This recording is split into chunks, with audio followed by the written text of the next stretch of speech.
The centennial festivities could not be held as planned due to the health crisis. This film is a commemoration of the centennial, produced with the support of the Association of Evangelical Mennonite Churches of France and relief agencies, including MCC.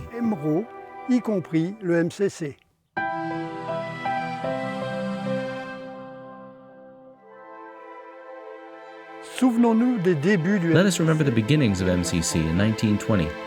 The first beneficiaries were refugees and families affected by war and famine in then southern Russia. A.J. Metzler describes what it was like coming into Zaporozhye, Ukraine, with that first food shipment on the train. He said it was like skeletons lurching toward him, crying the one words that were known throughout Russia: bread, in God's name, bread. Mennonites in North America collected food, clothing, and money. A team of aid workers was sent to Russia to work with the local population to distribute goods of all kinds and begin Mennonite Central Committee's development work. Tractors and seeds followed quickly to ensure long-term stability. Before long, some 25,000 people were being fed every day at one of the tables of the 140 soup kitchens open in what is now Ukraine. Ouverte dans ce territoire qui se trouve aujourd'hui en Ukraine.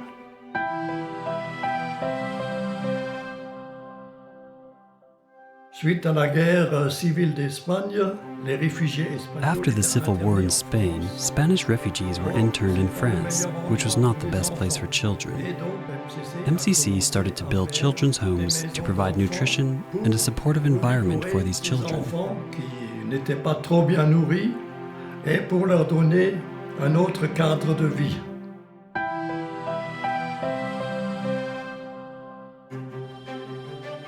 As early as 1945 or 1946, MCC looked for a children's home, which they found at Mont des Oiseaux.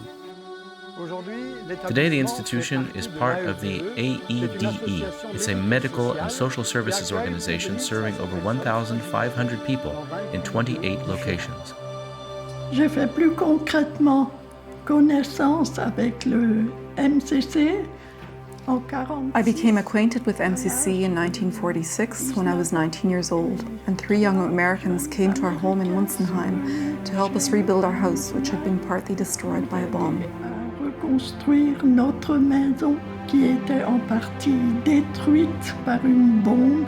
The Americans called them Paxmen, and in France, the Alsatians nicknamed them Pax Boys. Les Américains, on sait qu'il y a de toutes les sortes. Il y avait là-dedans des Amish.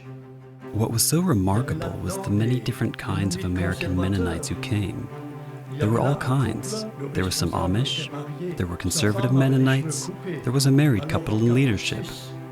His wife had short hair, so in '46, a Mennonite lady with short hair. These Mennonites showed us by their lives that they were believers and how they lived their faith. Et qu'ils vivaient leur foi. On avait beaucoup de plaisir. We had a lot of fun practicing the English we'd learned in school. They also taught us an English hymn that I could still sing now. Cantique anglais que je pourrais encore chanter maintenant. I have joy and peace with my Lord on here, leaning on the everlasting arm. When World War II ended in 1945, MCC returned to the continent with programs in the Netherlands, Germany, Italy, Belgium, Hungary, Austria, Poland, Yugoslavia, Greece, and Switzerland. Peter and Elfriede Dijk were asked to begin an MCC relief program for Mennonites fleeing the Soviet Union. The program was based in the Netherlands and escorted most of the refugees to North and South America.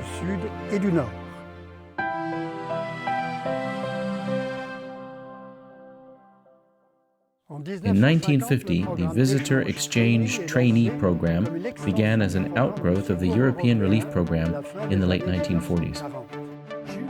I had the privilege of being part of a team composed of Asians, Africans, South Americans, and Europeans to live and work for a year in North American communities.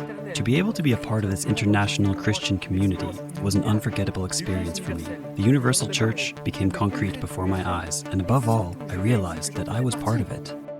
MCC also supported the establishment of the European Mennonite Bible School in Basel. It was a joint initiative of the French, German, and Swiss Mennonite churches who wished to start a Bible school in the Anabaptist tradition as a sign of reconciliation after the war, and to equip young people for participation in church and mission. Later, it relocated to Liestal. Today it is called Bildungszentrum Bienenberg.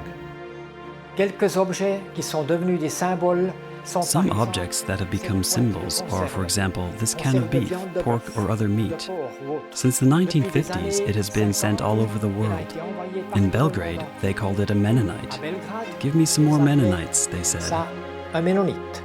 Donne-moi encore quelques Mennonites, on disait.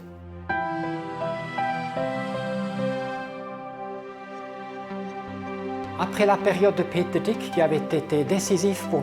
the period of Peter Dick, who had been instrumental in setting up mutual aid in Europe, there was no representative in Europe between 1969 and 1979. East-West relations were a major issue, in parallel with a dialogue between the historic peace churches and the main churches.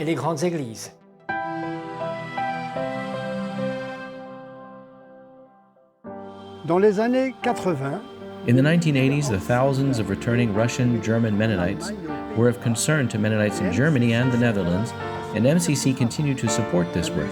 A museum in Detmold, Germany, tells their story.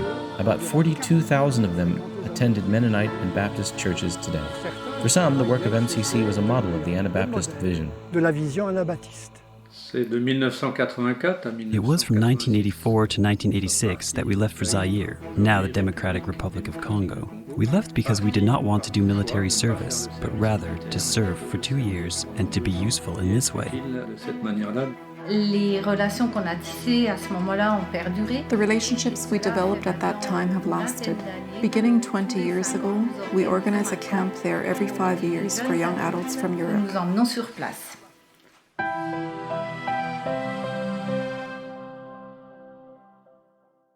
Then the war in Yugoslavia broke out. The office moved to Switzerland, where it remained for a dozen years. It was here in Europe that the hygiene pails were born, when entire populations had to flee their villages in Bosnia, Croatia, or Serbia, creating many refugees who were desperately short of basic hygiene items. Together with the MCC Material Resources Department, Swiss Mennonites set up the Bucket Project, which is still going strong today. Communities here in Europe and in North America mobilize churches and communities regularly to get basic necessities to people in need.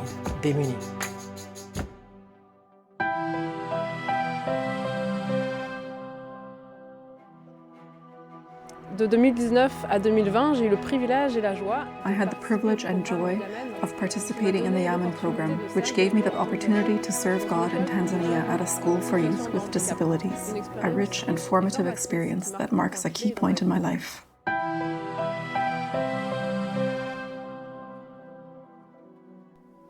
Pour entourer les représentants MCC Europe de l'Ouest.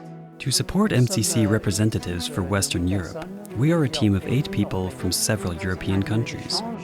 The group meetings foster exchange between different cultures and churches, encouraging and expanding the work. Since 2012, MCC and its European partners have addressed ravages of war in the Middle East for most of the decade. The European relief organizations participate by sending containers filled with hygiene kits, school kits, and comforters. At the European Mennonite Conference in 2018, an opening show ended with a call for solidarity with refugees from the Middle East. Naomi and Doug Entz, MCC representatives from Western Europe, brought Reverend Ibrahim Nasir from Syria. A 40-foot container was filled on site for Syria.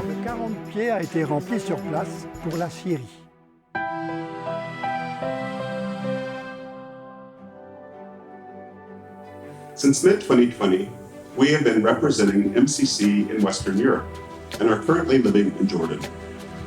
MCC plays a connecting role, bringing together the diverse Mennonite conferences and relief agencies. We intend to build bridges for MCC to foster common initiatives that link European Mennonites with MCC's international relief and development projects, so that MCC can be a unifier between European Mennonites and with Mennonites and others in different parts of the world. 100 years of collaboration have left their mark on minds, touched hearts, and left lasting impressions. Et laisser des traces durables. Les relations avec les Mennonites d'Amérique n'ont jamais arrêté. The influence of these Americans on the Geisberg Assembly, their spiritual influence, cannot be measured. But it was enormous.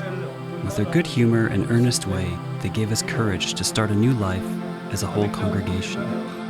Et pourtant leur sérieux, ils nous ont redonné du courage pour recommencer une vie d'assemblée.